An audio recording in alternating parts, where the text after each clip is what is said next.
Պարոն Հովհաննիսյան, Հայաստանն ու Ադրբեջանը հայտարարեցին համաձայնագրի համաձայնեցման մասին, բայց այս պահին Բաքուն շարունակում է նախապայմանների այսպես լեզվով խոսել, ինչ Հայաստանն այս պահին ինչպես է պատկերացնում process-ի շարունակականությունը։ Փակուղի չի արդյոք Բաքվի այս պահանջները եւ Հայաստանի այս արձագանքը փակուղային չի իրավիճակը եւ եթե ոչ, ապա ինչպես է շարունակվելու process-ը։ Գրեք ցավոք անցյալից էլ պետք է ասեմ, միշտ որ ունեցել ենք մի քայլ առաջ, միշտ այն կողմից եղել է բարդություններ, պրովոկացիաներ, երբեմն դիտվում էր երկու քայլ հետ եւ այլն։ Այսինքն նոր գործելավոճ չէ սա։ Մյուս կողմից նայենք արձագանքներին։ Այժմ արդեն 58 երկիր ողջունեցին այդ գործընթացը, շատերը նշեցին Հայաստանի կարևոր դերը այս հարցում եւ 10 միջազգային կազմակերպություններ։ Մենք նաեւ հայտարարեցինք, որ պատրաստ ենք այժմ քննարկել ստորագրման շուրջ կապված բոլոր գործընթացները։ Այդ հայտարարությանը դեռևս չկար արձագանք, սակայն հայտարարությունները նոր են արվել, գիտեք, որ անմիջապես բարդ էր պատկերացնել ակտիվ գործողություններ։ Շարունակում ենք հայության օրակարգը, շարունակում ենք աշխատել մեր գործընկերների հետ միջազգային ասպարեզում այդ ուղղությամբ։ Բայց պարոն Հովհաննիսյան, այս վերջի շրջանում տպավորություն է ամեն դեպքում, որ Ադրբեջանը ավելի այսպես ագրեսիվ կեցվածքով է հանդես գալիս, եթե հաշվի առնենք հրադադարի խախտման մասին, այսպես հայտարարությունները եւ ասում են, որ սա ինչով է պայմանավորված։ Այսինքն իրենք փոխում են իրենց այն ուղղությունը խաղաղության գնալու, թե ինչով կպայմանավորեք։ Որպես ճնշման գործիք են օգտագործում։ Գիտեք, նույնպես նոր գործելավոճ չէ։ Գիտեք, միշտ թե անցած տարի, նախանցած տարի եւ այլն բազմաթիվ էին նման հայտարարություններ, որ Հայաստանը խախտում է զինադադարը, ինչ որ գործողություններ է կատարում։ Հիմա իհարկե ունենք շատ կարևոր գործիք, դա դիտորդներն են, որոնք արձագանքեցին, տեսակ թե այս դեպքում թե նախկինում եւ միջազգային հանրությունը լավ դիտակցում է, որ նման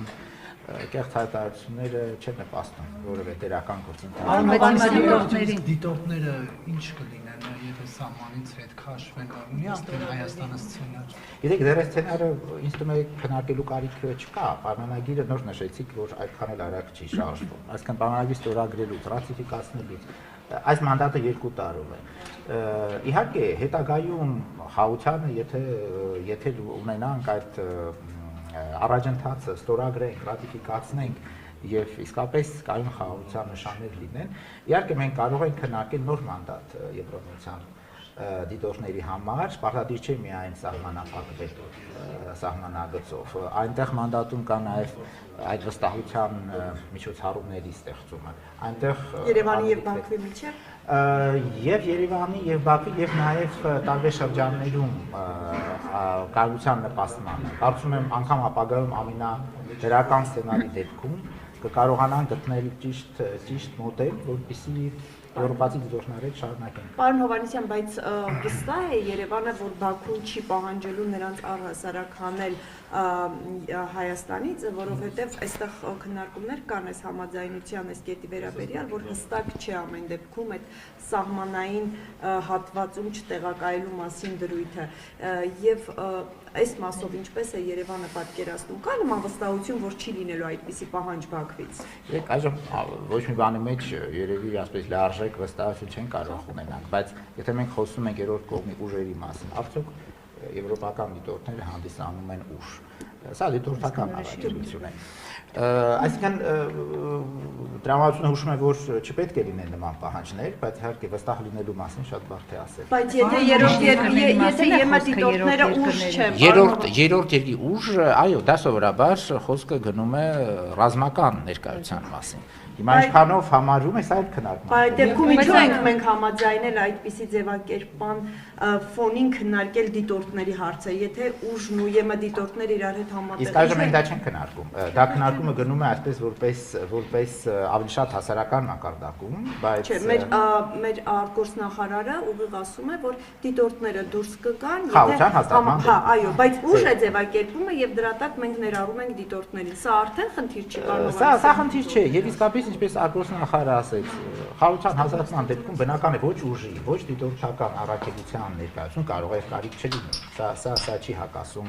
Ուրեմն հանրային եթերում վարչապետը խոսում էր միակողմանի ստորագրության հնարավորության մասին։ Կա այդպիսի իրավական ձևաչափ, հնարավոր է այդպիսի իրավական լուծում, որ միակողմանի Հայաստանը։ Չէ, բայց վարչապետը շատ բարձ հայտարարեց վերջի հարցազրույցում, որ նա ասում էր իր պատրաստակամության մասին։ Իհարկե միակողմանի ստորագրման մասին խոսք չէր գնում եւ նա կապեց լարժեք։ Բարներով է շողիկ, պարոն Հովհաննիսյանը, երբ որ այդ պահանջը կամ կետը, հա, նախագծի մեջ ներառված երկու կողմերին է առնչվում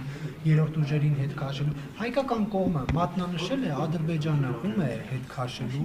սահմանից որպես երրորդ ուժի ներկայացուցիչ։ Խոսքը չի գնում միայն հետ քաշման, խոսքը գնում է նաեւ ապագայում հնարավոր ուժերի մասին։ Այդ առումով իհարկե տարբեր սցենարներ հնարավոր է։ Խոսքը գնում է երկու ստեկ բացառել երրորդ կողմի ուժերի ներկայությունը սահմանի վրա։ Միայն դա է կետը։ Պարոն Հովհաննիսյան, իսկ դա կլուծի այն խնդիրը, որ օրինակ մենք գիտենք 44-օրյա պատերազմին ադրբեջանական կողմից ինչ ուժեր են ներգրաված եղել ռազմական գործողություններին։ ԵՄ դիտորդները լրիվ օրինական ընթացակարգերով Հայաստանում գտնվող առաքելություն է։ Մինչդեռ կա նաև հակառակ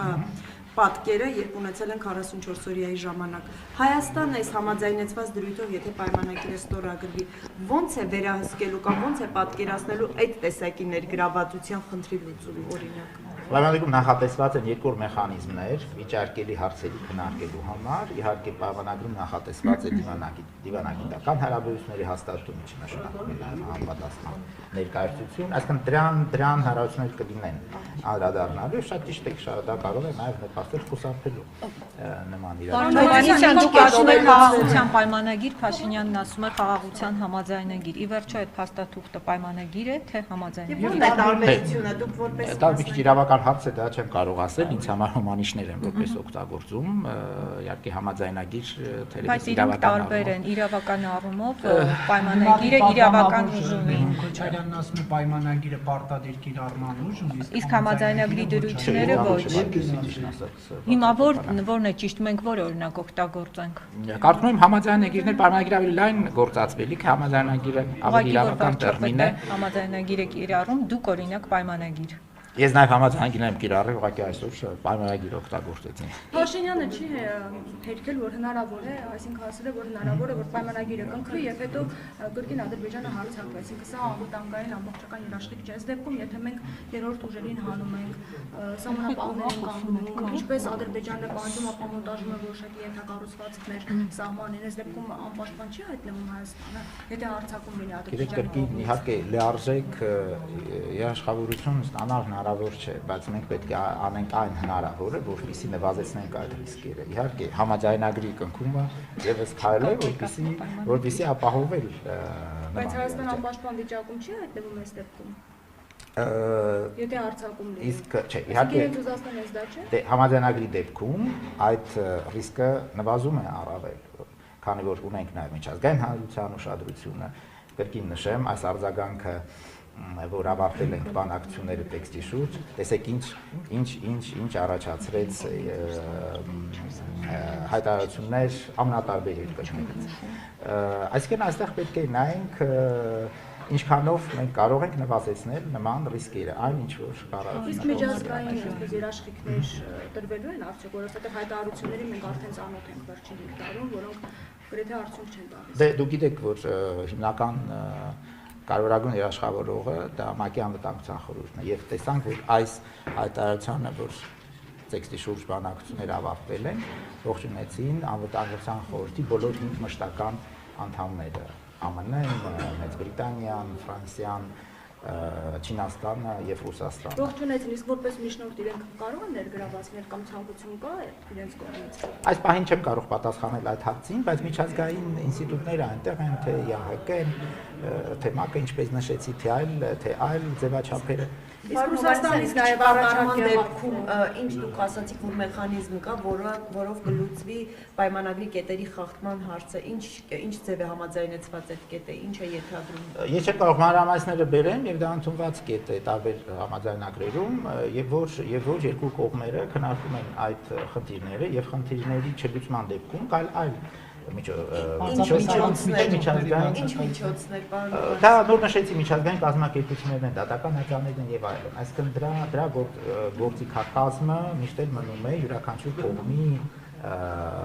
կողմի օգտագործման նահատական տակ։ Պարոն Հովհաննիսյան, առաջարկ եղավ, որ կարող է ներգրավվածություն ունենալ, ԱԳՆ-ից կարող է ներկայացուցիչ գալ, ՀՀԿ Մինսկի խմբի համանախագահը կարող է գալ խաղաղության պայմանագրին, այսպես ներգրավվածություն ունենալու որպես միջնորդ։ Քննարկել եք այս տարբերակը։ Միշտ էլ այդ հնարավորությունը կար, որ սա ներգրաված էր նաև նախկինում, վերջերս ունեցել ենք խորհրդակցություններ ռուսական կողմի հետ, մենք բոլոր գործընկերների հետ, որոնք կարող են նպաստել այս գործընթացին, իհարկե արձագանքում ենք եւ քննարկում ենք։ 4 տարի անց պարզապես նոր տեղի ունեցավ այդ լայնամասշտաբ խորհրդակցությունները Ռուսաստանի հետ։ Թե ավելի քիչ, 4 չէ, մոտ ավելի մի տարի ու կես չենք։ Հիմա այս առաջարկին ինչ եք պատասխանում, Հովհաննիսյան։ Կներես եւ ինչով է պայմանավորված, որ խորացված այդ խորհրդակցությունները տեղի են ունենում Հայաստանի եւ Ադրբեջանի, Ռուսաստանի միջեւ։ Արտգործ նախարարների հանդիպումից հետո պայմանություն ձեռք բերվեց շարունակել խորհրդակցությունները եւ դա տեղի ունեցավ։ Իսկ այս հարցին դեռևս պատասխան չունեմ, ուղղակի կարող եմ ասել, որ մենք բոլոր գործընկերների հետ կներեք, բայց փոփոխություն կա, պարոն Հովհաննիսյան, եթե առաջօրինակ Երևանը հակված չէր, հա, այդպես խորացված համագործակցել այն կառույցների հետ, որտեղ Ռուսաստանն է, Նիկոլ Փաշինյանը չէր գնում մայիսին միջոցառումներին, հիմա այս տարի կարծեք բան է փոխվել եւ խորհրդակցություններ եք անցկացնում եւ ըստ Կրեմլի վարչապետը մասնակցելու է մայիսին այդ միջոցառմանը։ Չէ, այստեղ խոսքը Ռուսաստանի մասին չէ, այլ երկրի մասն էր գնում։ Մասնակցությունը պայմանավորված էր լրիվ այլ դեպքի հետ կապված։ Չէ, ես ԵԱՏՄ-ն նկատի չունեմ, օրինակ հենց անցած տարի մայիսի 9-ի միջոցառմանը չմասնակցեց Նիկոլ Փաշինյանը։ Որ միջոցառմանը, չէ, բայց Դե գիտեք, դա նայած իրավիճակի տարբեր քաղաքական իրավիճակով պայմանավորված։ Չէ, սա պայմանավորված է թե մասնակցության հետ կապված ձևաչափերով, թե զբաղվածությամբ, համուտես Եվրասիական տեսության միության միջոցառումներին մենք մասնակցել ենք, շարունակել ենք մասնակցել։ Որ չեն գնալու Մինսկ, ճիշտ եմ հասկանում։ Դե վարչապետը արեց իր հայտարարությունը, դուք լսել ավելացնելու բան չունեն դա։ Կներեք, այլևս երկրորդ ընթերցման ընդունվեց այս հարցը Եվրամիության դեռ պետք է ընդունվի։ Պետք է ընդունվի, այսինքն դե մտածում եք դեռ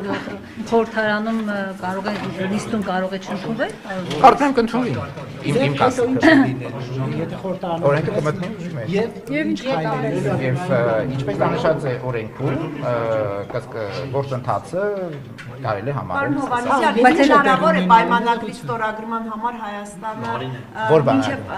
խաղաղության պայմանագրի ստորագրման համար Հայաստանը մինչև դրա ստորագրումը սկսի Մինսկի խմբի լուծարման գործընթաց։ Այդ հարցին թե արտգործ նախարարը, թե վարչապետը անդրադարձել են, ավելացնելու բան չունեմ։ Իհարկե մենք պատրաստ ենք քննարկելու յուրաքանչյուր առաջարկ, բայց իհարկե դա նաև կախված է